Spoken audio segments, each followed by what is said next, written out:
J'ai une révélation choquante à partager avec vous.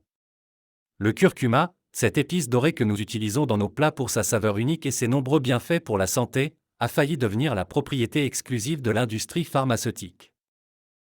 Imaginez que vous deviez demander l'autorisation à quelqu'un chaque fois que vous voulez utiliser du sel dans votre cuisine.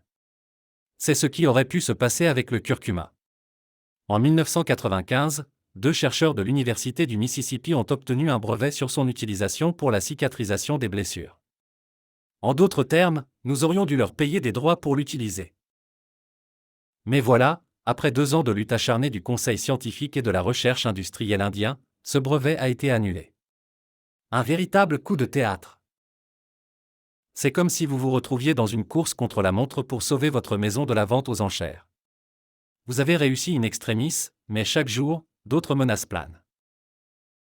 L'industrie pharmaceutique vit grâce à la nature. Sur les 155 cures contre le cancer développées, seulement une a été créée en laboratoire à partir de rien depuis 1940. Les 154 autres sont des imitations de molécules naturelles. C'est comme si on vous proposait une copie d'un tableau de Monet.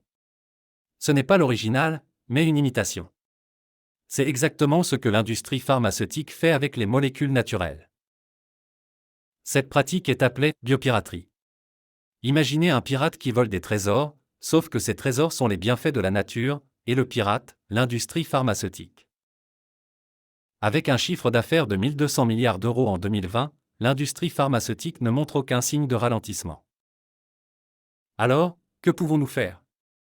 Nous devons soutenir les guerriers qui luttent contre la biopiraterie, comme l'activiste indienne Vandana Shiva, lauréate d'un prix Nobel alternatif.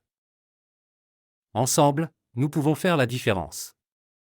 Restez connectés, et prenez soin de vous. Auguste Paradis.